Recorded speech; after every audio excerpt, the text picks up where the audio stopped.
Hello. Oh my gosh, I think, okay, my mouth seems slow and my face seems blurry again all of a sudden. Um, but why don't you folks introduce yourselves? And maybe I can reload my page here. I'm going to reload it.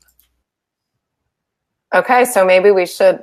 I don't know if our audience can see us without David right now, but just in case you can, welcome to our broadcast today where we're going to be focusing on good reasons not to get close to other people, and also focusing on how to express criticism with people that you care about in a successful way. David, you're back with us, right? Yes, here I am. Yes, and I That was reload button really worked. That Jill. I works. was I was watching the Facebook page, and indeed you were on, and so thank you Okay. for that introduction of what we're going to be kind of focusing on today. Great. Yeah. And I'll just say I'm Jill Levitt, and I'm the clinical psychologist and the director of training at the Feeling Good Institute. And Mike? I'm Mike Christensen. I'm a clinical counselor in Canada and do some training and teaching with the Feeling Good Institute in our online Canada division. And just so thrilled to be here. We had a fun weekend last weekend watching David and Jill do a one-day workshop that went off incredibly. And I'm so excited today about kind of digging more into that. How do we connect with people when we're offering criticism, when we're not pleased necessarily with how they've done it, and what gets in the way of that?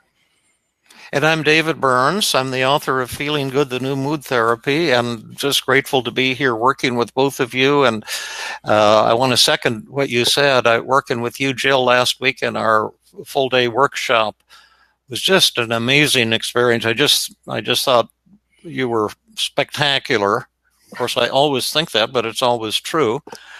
And Well, Mike, you make it easy. So working alongside you is just a lot of fun. and then Mike, thank you so much for the fabulous work you did with the online folks, because we had 2/3 of our audience was online, 1/3 was in person. And the people online got small group practice and made it a very personal experience. I was just very touched and grateful to have that experience last week. Okay, so let's start out on how to give a criticism, how to express angry feelings in an effective way. And then we want to answer a question we got from Mark Noble, but we'll keep it anonymous so as not to identify anyone. But it was a very challenging question on pornography, which should be enough to excite everybody. And then we're going to go on to the main course of the day.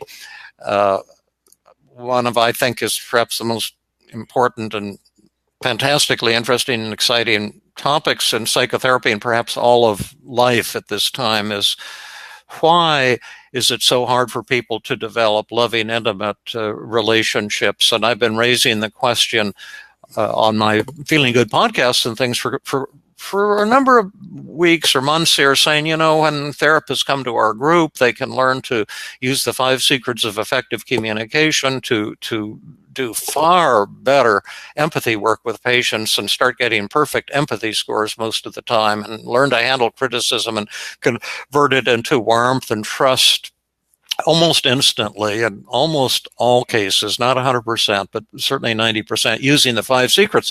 But then they come to my Sunday hikes and they're in some kind of conflict with their mother or their ex or their boyfriend, their girlfriend, their son, their daughter, their brother.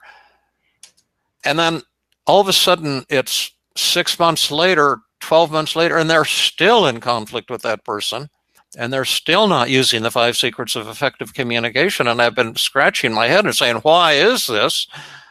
When most of the time when I'm treating someone with depression or anxiety, they can recover just in a flash. And, Jill and I, when we work together, we usually see a complete elimination of symptoms in a single therapy session of about 90 minutes. But often people are so much slower. And then we suddenly got the answer this week, and it was something I've actually been preaching about and teaching about for years. I don't know how the answer, I could have forgotten the answer, but we have it for you. So we know the cause of the world's problems, because this is not just therapists, it's everyone has troubled relationships, and the whole world is getting more hostile and hateful and polarized. So we'll give you the big answer here in a few minutes. But let's start out on, we'll go on to giving criticism, and then so pornography. You think we should start with the giving criticism and pornography, and then we should do the what we should That's go what over I was the thinking. reasons not to? Okay, versus... We can go in any order. Okay. It's all good. Yeah. Well, we're just thinking on our feet here, but what I'm thinking is maybe we need to deal with our audience's resistance before we teach them how to give criticism to other people. Sure. In other words, that's the art of intimacy as well. And maybe our audience will be more excited about giving criticism to others after we address good reasons not to do that. Yep. Now, Jen Wright, just hello to some of the people. Thank you, Jen. Yeah. She says, anyone else having trouble viewing and listening? I was having trouble viewing myself, and I hit the reload button on my computer. It's the upper left-hand area. It's a little circle with an arrow on it, and that helped. Sean Stiller, Dave, speaking the truth. Well, that's good. I don't know what truth I spoke, but I'm always glad to be told I'm speaking the truth. Rob Wiley, RN, thank you. It's true that if you can't stop the blaming, right, absolutely.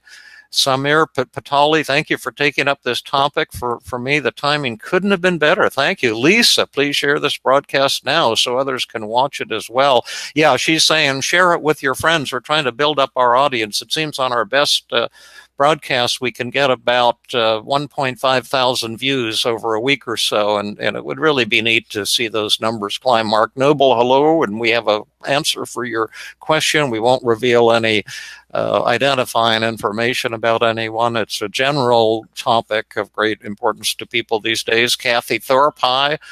Mike, I remember you from the Japanese Cultural Center 4-day intensive. And yes, that was a great intensive.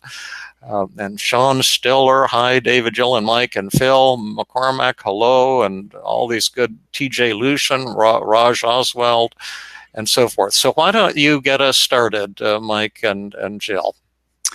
Well, David, when Jill was talking about the reasons why we're reluctant to give or offer criticism or conflict, it really comes back to those two aspects of the resistance that you talk about, the outcome and the process resistance, right? And the outcome resistance is, in essence, I don't want just to get clarify close to the other person. Just let me stop you. I want to clarify what we're talking. Are we talking about how to give criticism, or why people don't want to use the 5 secrets of effective communication in general?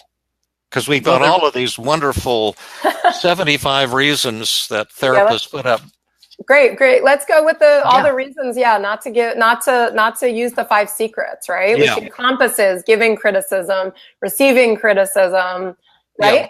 Right. So what are the 5 secrets of effective communication? And it's EAR, empathy, assertiveness, and respect. And this is in my book, Feeling Good Together. All the therapists have access to this. It's a 1-page handout. Hi, Ron Alberg.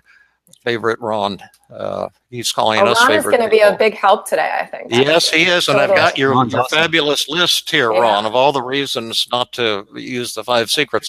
But we've got the disarming technique. We talked about that on our last broadcast, finding truth in what the other person is saying, even if the criticism seems unfair. And this is a magically powerful and effective technique for transforming a hostile interaction into a loving, trusting one, but it requires, the death of the ego. And then there's thought and feeling empathy, repeating the other person's words is thought empathy, feeling empathy, acknowledging how they're feeling. Maybe they're feeling hurt or angry or anxious or whatever. Inquiry, which you do at the end, asking gentle questions to have the person tell you more about what they're unhappy with you about, what their criticisms of you. And then I feel statements is sharing your own feelings in a vulnerable way. So I'm feeling kind of anxious right now too, and I'm feeling kind of hurt and a little bit angry, and yet I see that your criticisms of me are true, and you have a right to be angry with me right now, and let's talk about it. I really care about you. You're one of my best friends, and that makes it especially painful when we argue, but this can deepen our relationship. Tell me more what's going on. That would be the general kind of thing. So you've got disarming, thought and feeling, empathy, inquiry, I feel statements, and stroking, and then one of the things I put in my toolkit and in my book Feeling Good Together is this list. When I'm teaching people these things, see, I've got 12 good reasons not to listen, not to empathize, not to use the disarming technique, 12 good reasons not to express your feelings, and 12 good reasons not to treat the other person with respect. Because once we start teaching people these things, they say, well, why should I have to listen to her? You know, what she's saying isn't true. You know, so one of the barriers to empathy is thinking that it's so important to be right and to impose your truth on someone. And one of the barriers to respect, treating the other person with respect, is, well, why should I be nice to him or her? You know, he's been treating me like crap all these years. So that type of thing. And the quick answer to that, when patients verbalize any of these 36 forms of resistance, and when we're teaching 5 secrets, then I simply respond with a paradoxical inquiry, and say, well, you know, you don't have to treat her with respect. Absolutely you don't. Are you saying that you would prefer not to? And then if the person says, yes, I'm not going to, say, well, I'm glad you put that out there on the table. Sadly, I don't know any way to develop a loving relationship without conveying warmth and respect to the other person. But let's see what our listeners think. And could I read some of these, or do you want to read some of these, Jill? Or I was just going to actually, maybe we could ask the audience a quick question, David. I'm stealing this from you. I've seen you ask this at workshops, but you know, when you ask the audience to think of one person that you're in conflict with right now. Perfect. Right? So the audience, right? Anyone who's listening to us, think of one person that you're in conflict with right now, one person that you might not be getting along with. And then David, I think this is the way you say it, but this is what I understand is now I want you to picture, like, if magically you could be incredibly close to that person, would you want that? Yeah, if you could just press a magic button and that person who you so deeply resent would be your greatest friend in the world with no effort on your part, you're going to press that magic button. And what we see in workshops, and perhaps what we see today, is 80% of the people, or 90%, are not going to want to press that magic button. Right. And then we ask, you know, already, you know, some of you are going to say, heck no, I don't want to be close to this person that I'm in conflict with. And then for those of you who say that you do, right, for the 20% who are like, yeah, no, actually, I really do want to get closer to that person. I want to have a better, more loving relationship with them. Then we like to ask you, and now, if you really thought in your heart of hearts, your deepest truth, who do you think is more responsible for the conflict? Who should have to do the changing? Yeah, who's more to blame? Who's the bigger who's more to blame? You or the other person? Always the other person. Exactly. Right? Like, everyone's got to answer, you know, send us your answers in your text box, whether you wanted a close and loving relationship with your arch enemy, number one, and then number two, whether if you wanted a better relationship, did you think they're more at fault or you? And that just might get people to start sort of, you know, getting what we're talking about here, right? Yeah. And so you lose a lot, you know, and people are voting no. Kathy Thorpe, no. Absolutely, Kathy. That's how I feel, too. I don't want to get close to the a-hole I'm thinking about. I want to see him suffer. Is that terrible to say? And then Sean Stiller, he's saying no. Ruben De Leon says, hola. So we say, let's say it together on the count of 3. Hola. 1, 2, 3. Hola. Hola. And Kathy says you got to leave your ego at the door. But you want me to read some of these lists that we got? Yeah. So what we're thinking about, what are good reasons? What's the title of your list, David? Well, I've got I got copies from Lisa Kelly, some list that she sent this question out to. Yeah, so I think it's good reasons not to use the 5 secrets of effective communication, right? Good reasons not to work on sort of your role in the relationship, right? And here's Erica. I'll use first names. Great. Not to embarrass anyone, but Erica from our Tuesday group says they don't deserve the kindness, empathy, and respect it conveys. And that's such a common one we can all identify with. Or I used it before and it didn't work because I didn't get my way. There's another good one. Using the 5 secrets will not change who they are, and I will just have to keep on using them endlessly. Yeah, it's going to be a lot of work. Yeah, you do have to use them endlessly. And she has other good reasons, but let's look at some of Annie's from up in Portland. She does, her reasons for resisting are, I'm going to look weak. So if I use the 5 secrets, if I express my feelings, I'll look weak. Yeah. Instead of fighting, which is super strong, right? Yeah, absolutely. And we see that politically too. Right. It's not okay to share my feelings, especially at work or with my boss or with my kids. And a lot of people have this fear of sharing your feelings. Yeah. And here's another one. I don't want to hear about someone else's feelings. Oh, so if you have to use the 5 secrets and empathize and connect, you actually have to listen to how the other person's feeling. Beautiful. It won't work anyway. I'll get vulnerable and then they'll laugh at me. I've tried this 3 or 4 times and it didn't work. I can't think of anything good to say about that person. They'll never listen to me anyway. Those are beautiful.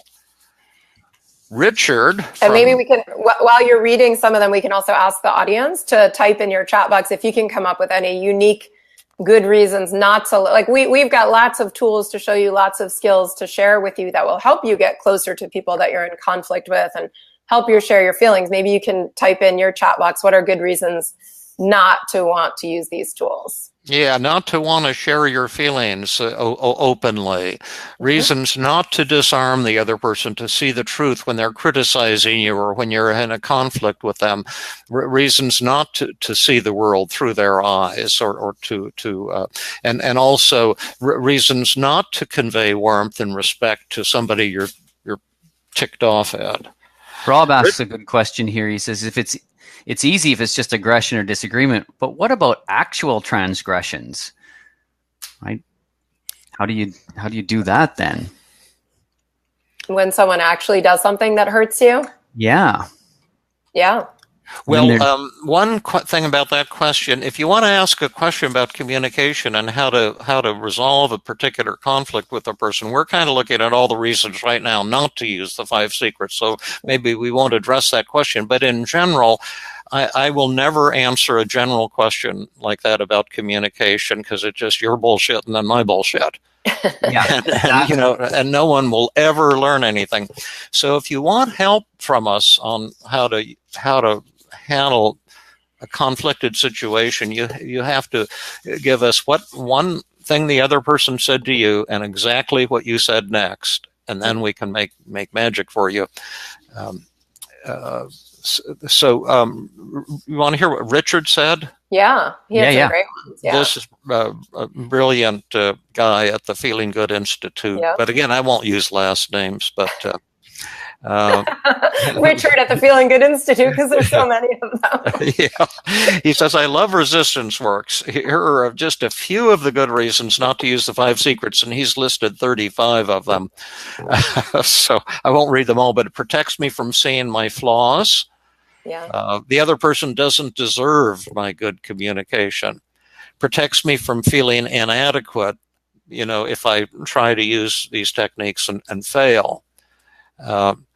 And protects me from people criticizing how well I do, or it won't feel genuine because I'll sound like a formula, and it takes too long to learn.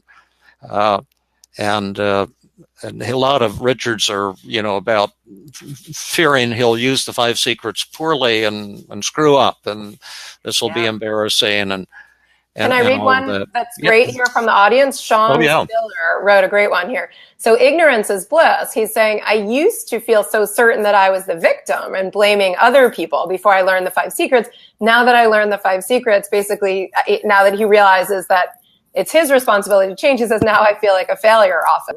So kind of like it's more fun to blame other people for the problems in the relationship than to take responsibility and then feel like I'm not doing such a great job, right? Yes, I totally agree. And one of the things about interpersonal therapy that's so difficult, and we saw this on Saturday, we can refer to the fabulous recorded session that we did. Jill and I treated someone in London or in England or Wales who has a marital problem.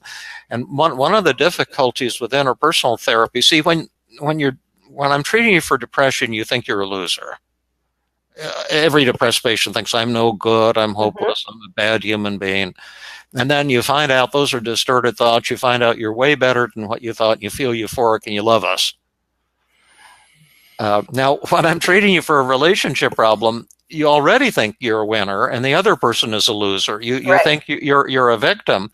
And then when you use the powerful techniques we've developed that highlight your role in the problem, it's the death of the ego, because you find out you're the one who's been causing the very problem you're complaining about all along. And it's extremely shocking and humiliating and painful to see that. And so when we're doing interpersonal therapy, you don't find out you're much better than you thought. You find out you're much worse than you thought. And it hurts a lot. For example, in the session we did on Saturday, can I just mention what the core issue was? Yeah, Jill? I think so. Sure. It was a wonderful guy. I guess we can refer to him by name, right? Yeah. First name Lee, and he wanted Jill and me to help him with his marriage because he just felt that his wife was criticizing him all the time and trying to control him all the time, and he was sending on emails this because his wife had a controlling mother and she has all these problems, and what he thought we were going to do was straighten out his wife, but we worked with him and he discovered that he causes his wife to criticize him every time he interacts with her. The way he reacts defensively forces her to escalate her criticisms and to be more controlling, and tears started flowing when he suddenly saw his role. He said before the live therapy we did, he knew in a vague way that we'd be showing him his role in the problem, but he had no idea really that it would be that clear cut. But he was a good guy. I mean, he was willing to endure the pain, and I think made some tremendous progress. But just exactly what you said, Jill. Yeah, and we talked a lot yesterday about. We've been working a lot this Memorial Day weekend. We talked a lot yesterday about. How fun it is to debate and how powerful you feel when you argue, and how even this may be how some men feel. I don't know, not being a man, but like feels like manly to argue and put someone in their place. And it could feel sort of emasculating to share I feel statements and to listen to other people's thoughts and feelings. And to be vulnerable and to admit that you're making mistakes. Yep. Yeah. Sean made the comment that righteous indignation is so satisfying. Right. Yeah, absolutely. Yep. Yeah. And it's interesting, Kathy, who's in our audience, keeps representing the other side. So Kathy's clearly eager to learn the 5 secrets, or already has been. She keeps it, if you relate well with them, you can leave your ego at the door, the barrier breaks down, they feel heard, and you can feel quite empowered at the end. Which is true, of course. That's really a beautiful thing, and certainly there is a great reward at the end of the interpersonal therapy to enjoy love and intimacy. And like we went on a hike this morning. It was just a small hike with just 3 guys. Mm-hmm. We did our 7.5 miles, but we were just so open along the way and supporting each other, and just like a beautiful experience. It just doesn't get much better than that. And there's just beautiful rewards of loving relationships. And that's one of the things I've learned from you, Mike, and from you, Jill, is your humility, your graciousness, your compassion leads to such powerful, wonderful interactions. And I've been blessed to know both of you. But there's also a huge reward of hostility. Right. And doing battle. Someone in our country always does battle. Someone who's on the news every day, and he loves to put people down and right. to hurt people and to get back at people and to be defensive, to never disarm, right? To never see truth in anyone's criticisms. Yeah, and there's a kind of cocaine high in that, right. a euphoria, an excitement of power and revenge, and those are powerful forces, and people want those things. And the other thing I was just going to say, this is sort of a hybrid where we're talking to people from the general public and therapists who are using these tools themselves, and then also how to bring these tools to your patients. And I can say that actually as a therapist, as a person who has now really is very comfortable with the 5 secrets and sort of loves using them, and I prefer intimacy over conflict, it's sometimes hard as a therapist to really align yourself with this idea, like to really allow your patients, to sit with your patients and to think, hey, you're asking me for help in getting closer to Joe, but, what are good reasons not to do that? What are good reasons to keep blaming Joe? What are good reasons to keep arguing with Joe? And what we're talking to our audience about is exactly what we talk to our patients about, right? Yeah. We never want to rush in and teach our patients the 5 secrets, even though we would love to do that and to help them, but we don't do that. We first get them to think about what are all the good reasons not to use the 5 secrets? What are all the good reasons to keep blaming? Right? Yeah, we align with the patient's resistance, and a message I give therapists, even therapists in our group, and they never seem to pick up on it or not very well, is don't go out and try to evangelize and teach the 5 secrets. And then they go to their church group or their synagogue and they try to sell the 5 secrets to people who start resisting. And Kyle and I have a workshop coming up on the 5 secrets in the middle of June. I'll mention it at the end of the broadcast. So we'll have to figure out how not to make that mistake. It's for the local marriage and family therapy group. Yeah. But yeah, unless you take resistance into account and get the patient to convince you, A, I really do want to get close to this person. That's the outcome resistance issue. And B, I'm willing to look at my role and stop blaming them and to experience some pretty strong emotional pain when I suddenly see myself in this quite negative light. They're powerful forces against us, and in those situations. On the one hand, do I really want to get close to that person?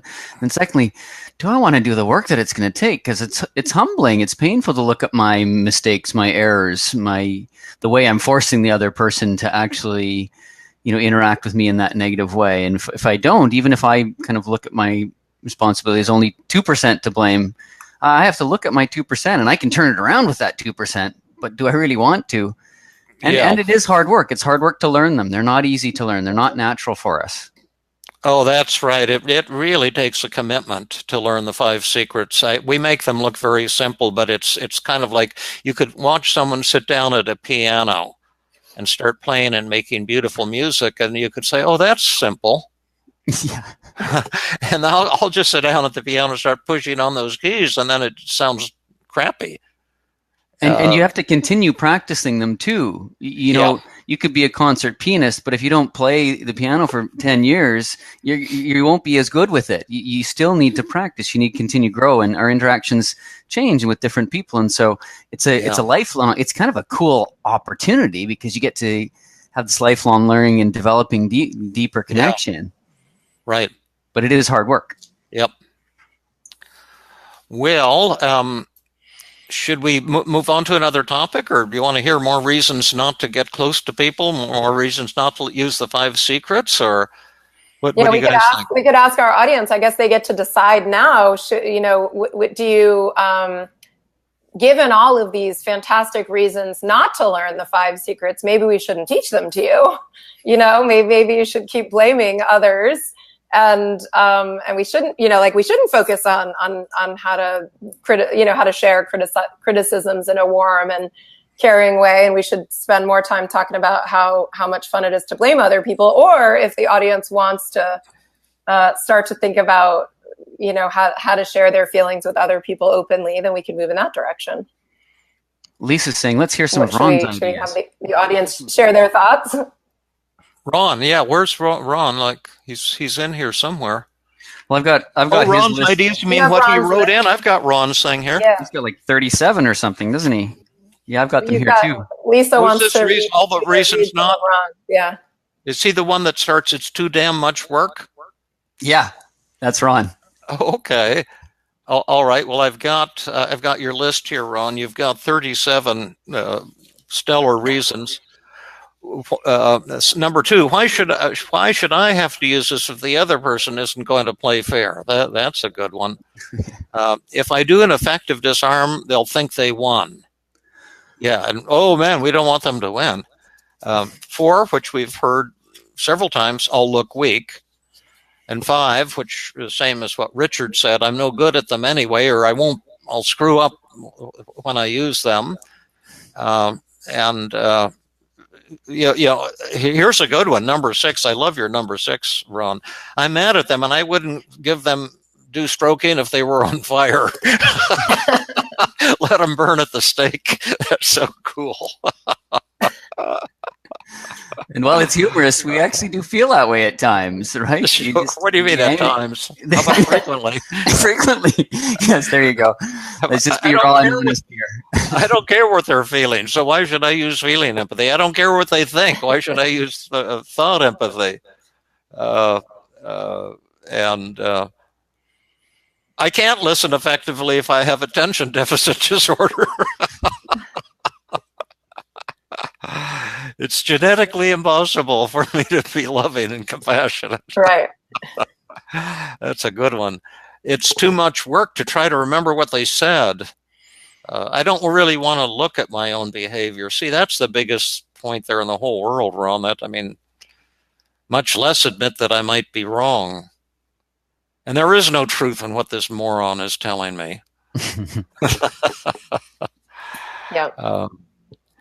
I might end up getting close to this person. Now that's scary.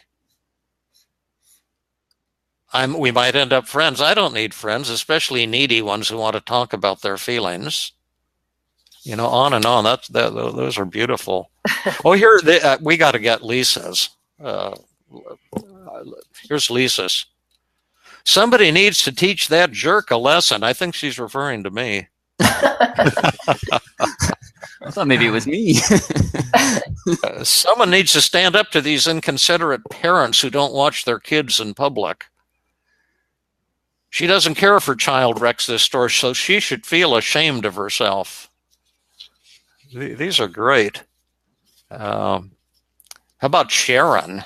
This is an MD, Dr. Sharon, we'll call her. I don't want to work on my relationship with this person. They're unreasonable, and whatever I try won't work. There's no point.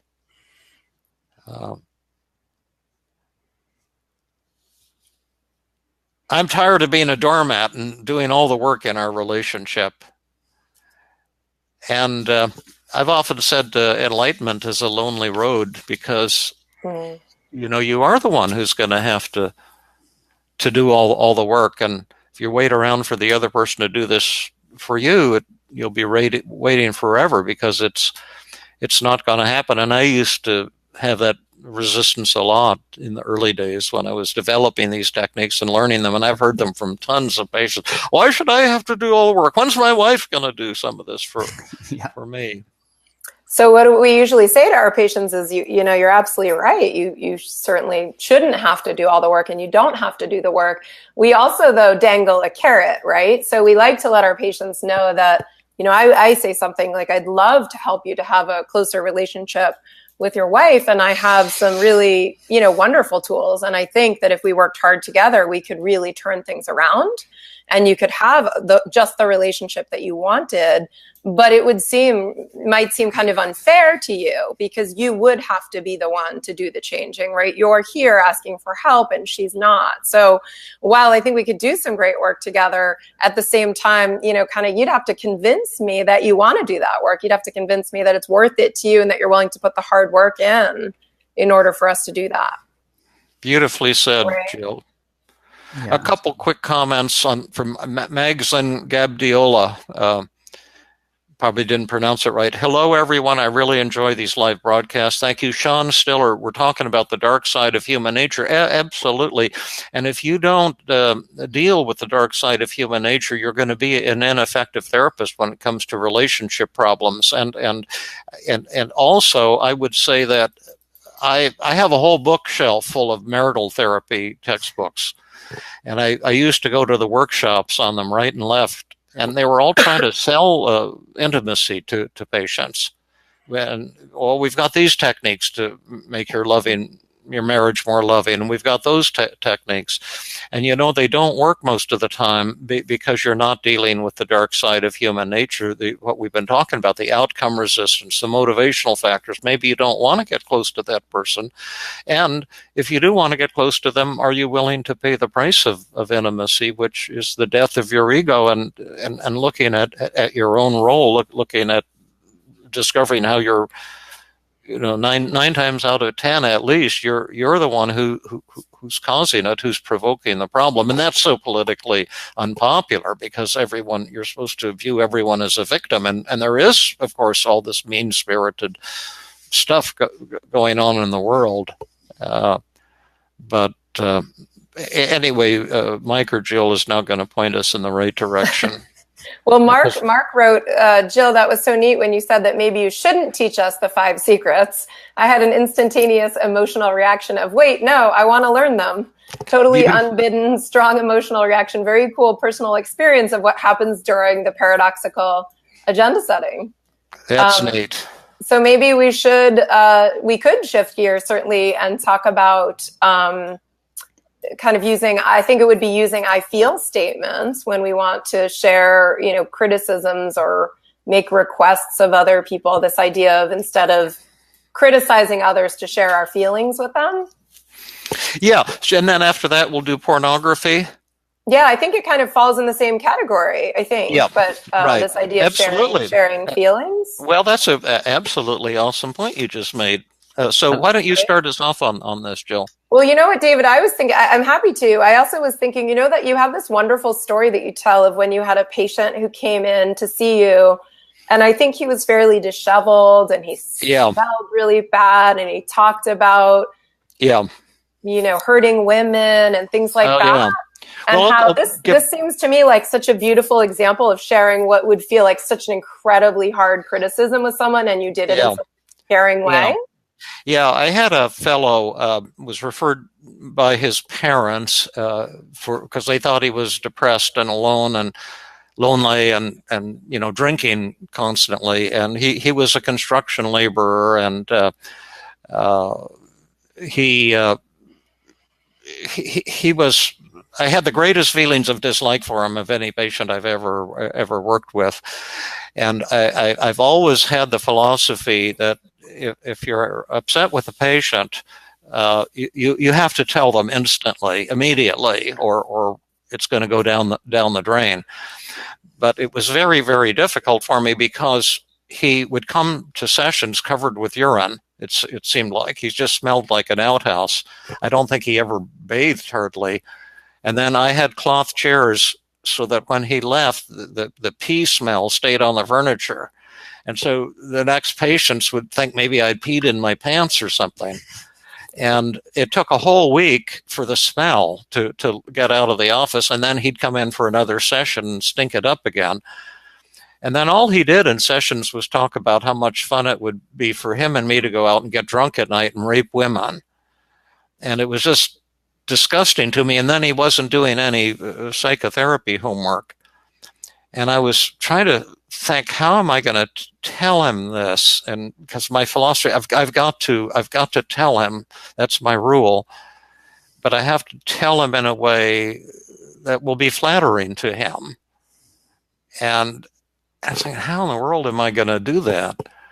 And after a couple of sessions, I just couldn't stand it anymore. So I said to him, we'll call him Harold or something. I don't remember what his name was, but I said, Harold, would it be okay if I tell you a couple of things that I'm afraid to tell you because I'm afraid I might drive you away or you might drop out of therapy or something. And that's the last thing in the world I want to do. And but would you mind if I just share a couple things that have been kind of eating away at me? And he said, yeah, that's okay. And I said, and that's one thing you can do, by the way, to share criticism with people, is kind of warmly and politely, ask them if they'd mind. And then I said, I don't know how often you bathe or if you're aware of this, but you have kind of a strong body odor, and it stays in the office almost for up to a week after you go. And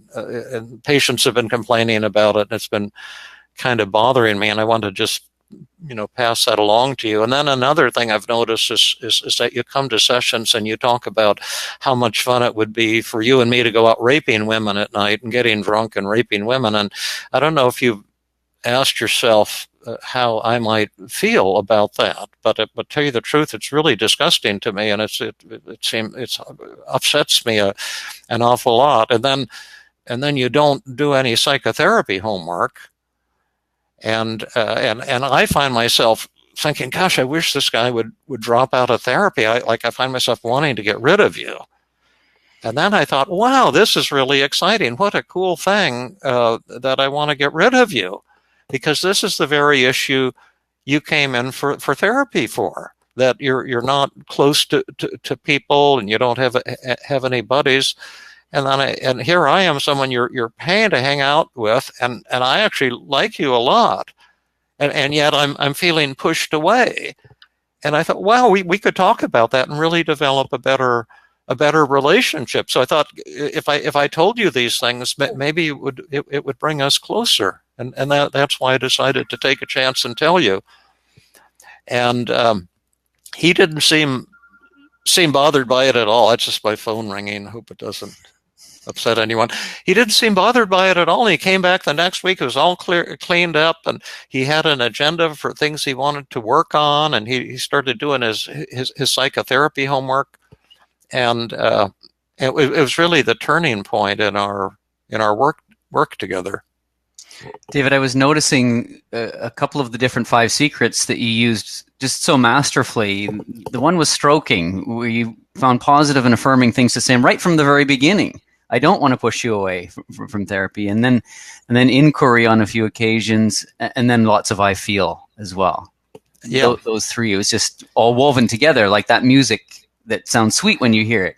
Yes, yeah. And the decision I had to make, see, the problem is when we get into conflict with someone, we kind of have this angry entitlement, and we want to get back at them and lash out at them, and that's one thing, giving into the dark side. And I have a lot of the dark side inside of me. By the way, I'm having an obsession right now, which is weird, because when I look at my face, the inside of my mouth on the video looks all black. I don't know if you can see that.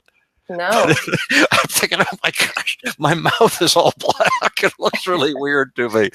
But I had to make the decision. So you're turning over to the dark side, right? In front of yeah, that's right. My whole face will go black, and horns will come out of my forehead. Hollywood lighting going on there. I just had to make the decision that to say these things in a way that would not rob him of self-esteem, that he would save face, and that he would feel that I really liked him. And the other thing was, I did kind of like him. And then once he started working, I liked him tremendously, but it was just hard for me because I was scared to do it. It's anxiety provoking, isn't it? Yeah.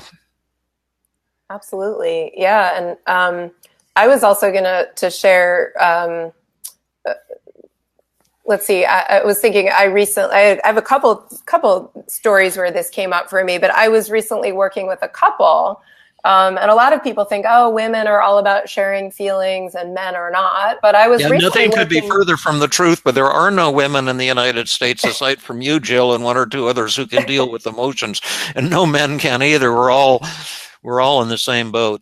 But I saw this couple recently, and they had this interesting dynamic where the husband was upset because he felt like his wife was always telling him what to do and kind of controlling him and criticizing him, not unlike the couple that we were talking about David. But actually the woman in the relationship was my patient, and she brought her husband in just for a couple of sessions. So she was the person that I had, more of the relationship with. And she had an agenda to work and to change and to get closer. And her husband was saying, look, when I don't do what you want me to do, like I don't take out the trash, or I don't clean out the kitty litter, or I didn't empty the dishwasher. Like, I don't want you to just come in and scream at me or do it for me even, which is a lot of times what she would just do it and then feel angry and resentful. He said, I really think it would work better if you could just tell me in the moment, like, I feel really disappointed that you didn't empty the dishwasher, or I feel really like it smells because of the kitty litter and I'm exhausted and I feel really burdened right now. Can you help me? And so it was a perfect example of, he was basically saying, look, instead of either yelling at me, telling me what to do, or just doing it and then sulking about it, just in that moment, can you tell me how you feel? And she was really wonderful and honest about how she felt worried that if she would be vulnerable and tell him how she would feel, then he wouldn't do it anyway. And then she would just feel even worse. And he was like, well, give me a try, give me a try. Just let me fail. Tell me how you feel and see how I do. And he also was like, and now that I know that these things are so upsetting to you, of course I'm going to try hard to do them. So, it worked beautifully. She just had to really work on sharing her feelings instead of either yelling or doing, That is really beautiful. Now we're going to bring out Jill's true genius and Mike's true genius and address the question that someone put to us, and we will keep it. We won't use any names or anything, but it's. Can I describe the problem, you think, Jill? And then you'll. Sure, yeah. And we all kind of read it very quickly. It was a long email, right? And we may even get it wrong, but it's worth it. We'll tell you what we thought of it, right? Yeah, and there may be other components of it, is what I mean. There may be other pieces to address. Yeah, but it's essentially a young woman. Someone said, how could I help a young woman who's concerned that her every boyfriend she gets into is into pornography, and then she tells them she doesn't like that, makes them promise not to be in pornography, and then she discovers they're going to strip clubs, and then she cross-examines them and gets all disappointed, and she's thinking, how can the pornography is getting so widespread, maybe she feels hopeless that she can ever find someone to love who has her value system. No, my little kitty just came in and rubbed up against me. Nothing distracts David quite like a sweet kitty. Yeah. Misty, come here, Misty. Misty, come on. I wish she'd come over so I could hold her up. I just love her so much. And Jill and Mike came up with some fabulous solutions to what sounded to me like an incredibly difficult problem. And they will now reveal the answer. Well, this is certainly a problem we're seeing more and more all the time. It's a different era, a different age, and so there isn't, a lot of kind of, experience necessarily with this in, the way our parents grew up and those sorts of things, not a lot of modeling. And so how do you manage these situations? And I think we asked the question, how does this fit with our topic today, right? And how do you, approach somebody when there's this concern? And it would be much like we just demonstrated right there. The I feel statements would be so important in including the affirmation, the inquiry, connecting and now let's just spell this out, because people heard what you said, but they didn't grasp what you said. When you say she could convey her feelings with I feel statements versus controlling statements or demanding statements, comment on that, Jill. Right. Well, I think one might be tempted to say, if this were your belief, pornography is disgusting and you're betraying me and you're not being faithful and, all of these kind of criticisms and arguments, which would obviously make your partner or boyfriend feel, guilty and uncomfortable. And then maybe he has to promise to do better and then he has to lie. Right. And then if this were something that he actually wanted to do or was into, would have to somehow, cover it up or lie about it, right? Or like, in other words, the idea is that by making a demand of someone, you almost push them to, do it, but do it in a sneaky way. The alternative would be to openly and vulnerably share feelings. And one could certainly use all of the 5 secrets. You could even say, look, I can imagine that pornography, could be exciting, and going to strip clubs, could be exciting. And I get that that's something that you've, been into or been interested in, or something that's fun for you, At the same time, I feel kind of hurt and unattractive and unimportant, and I'm trying to think of what might be other feelings. Maybe betrayed. Betrayed, yeah. When I hear that you're, doing these things, and I care so much about you, I really love you, I really want to be close to you, and so that's, I want to sort of share these feelings with you. And can you tell me kind of what are your feelings about this? Can we kind of talk openly about what your thoughts and feelings are? So then you'd be creating an opportunity for instant intimacy with this individual, rather than some kind of power struggle where you take the role of the nun and he takes the role of the bad boy. And then this game gets played. Another thing that we were saying that might be helpful, I was talking about a patient I once had who was into some very kinky kinds of sexual fantasies, and I didn't have a lot of expertise.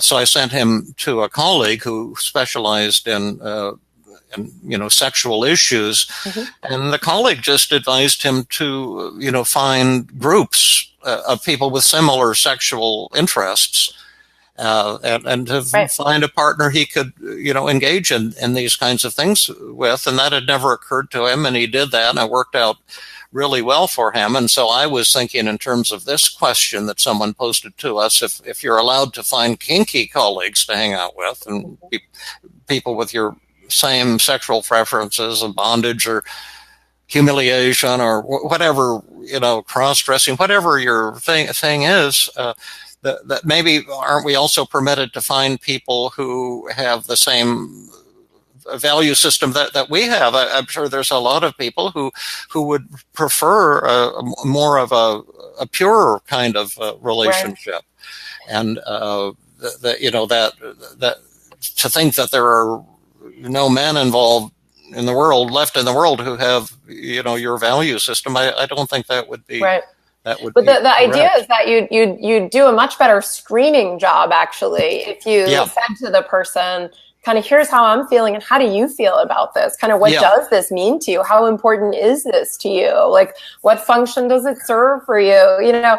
Like, to really be open and loving and wanting to understand will actually allow that person to be open with you. And maybe then this is someone who doesn't want to give up pornography, and maybe they're not for you for that reason, right?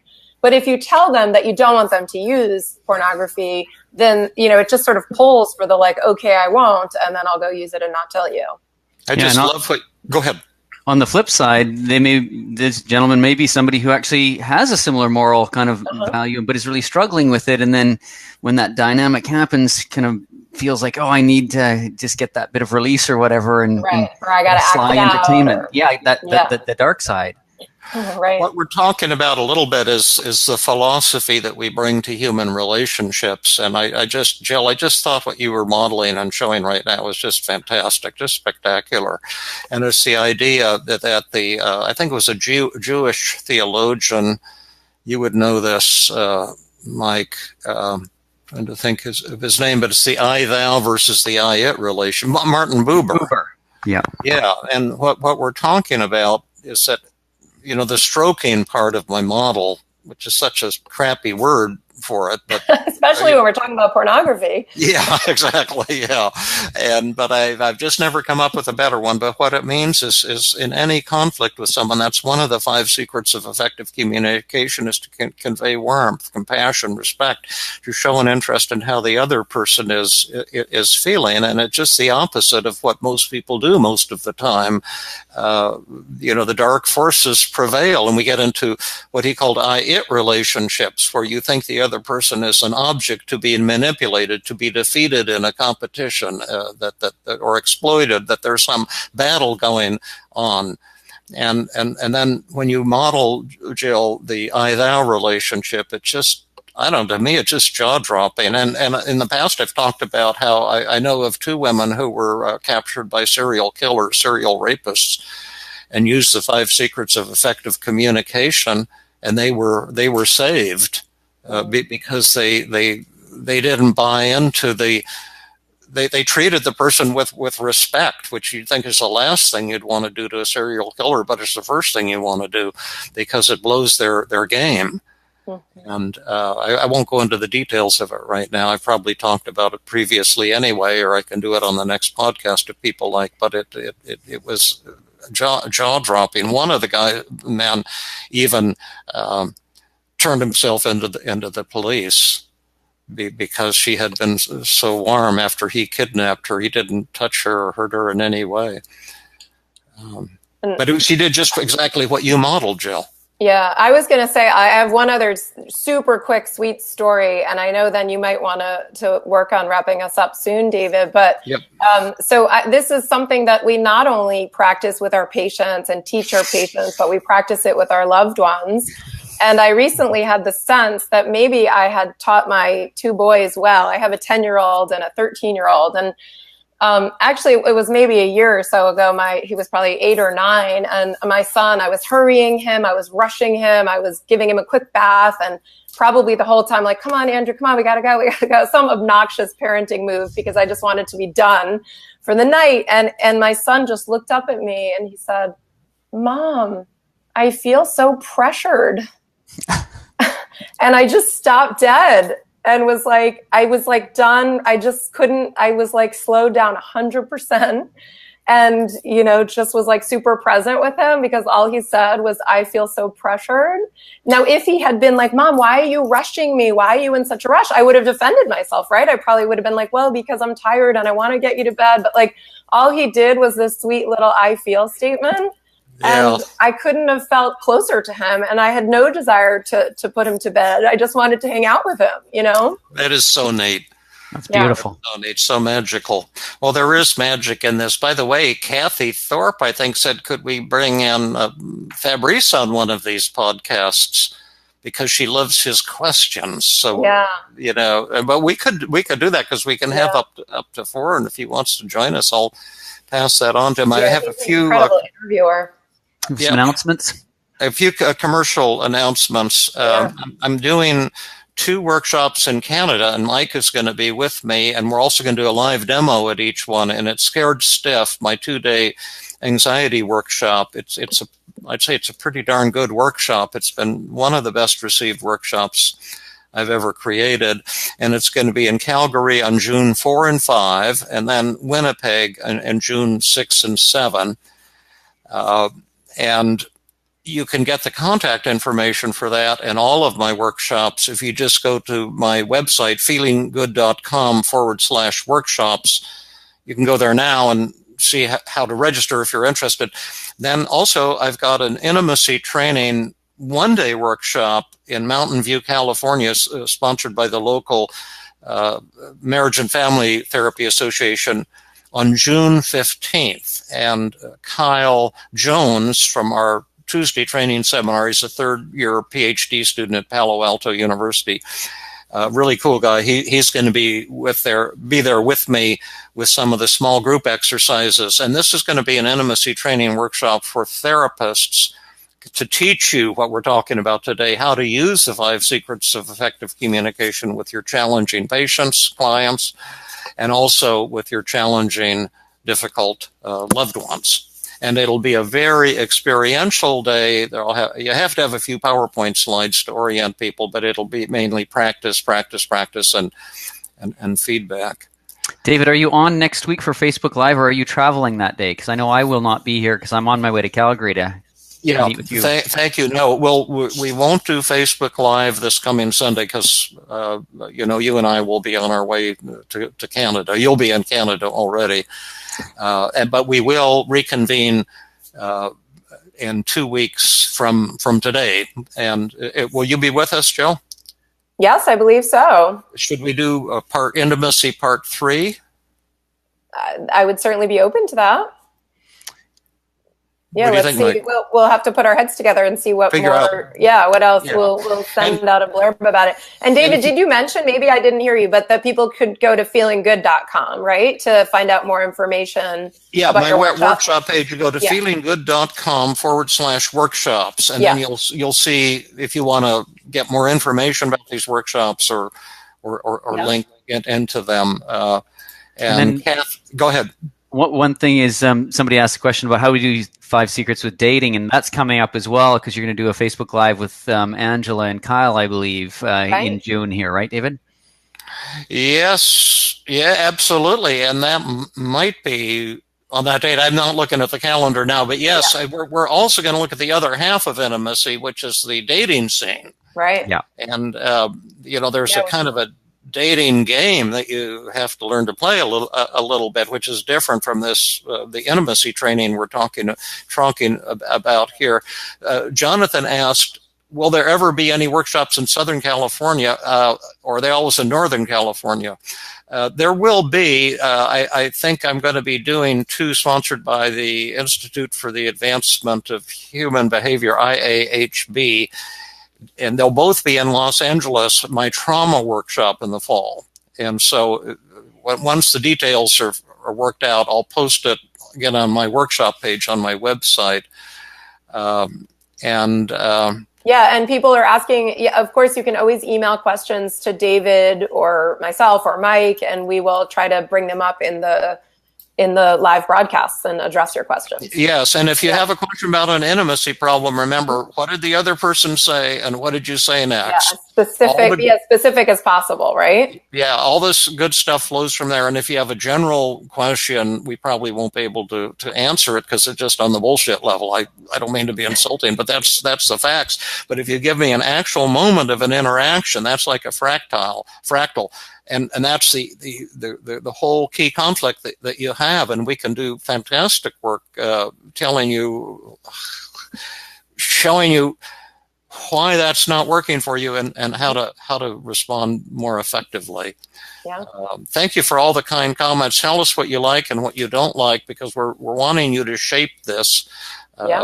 So it's what you want. Kathy, thank you. Kathy Yerk Leffler, so appreciative of you. I wish there was a doctor like Dr. David Burns in Milwaukee, or Dr. Jill Levitt, or Mike Christensen. Yes, thank you for those kind words. And and Lisa has the website here, www.feelinggood, one word with 2 G's in the middle, .com. I'm a con man. And CONM. It's Doha. So, and Ellen, hi, Ellen Sand. And I love what Ellen wrote. She said, I thought that I had to let go of all my grudges to get close to my sister, but now I'm feeling like this could be a fabulous opportunity, like to actually share your feelings with your sister rather than just having to hold it all in, right? Yeah. And TJ Lucian says, yes, Jonathan Avalo, I love Fabrice too. Fabrice is getting a strong following, which makes me insecure and jealous, but he is really awesome. Handsome, brilliant, kindly. He's got that beautiful French accent. We'll see if we can suck him into one of these. Yeah. Okay. Thank you, everybody. Okay, have a good one. Everyone. Have a great Memorial Day weekend. Bye-bye. Bye-bye.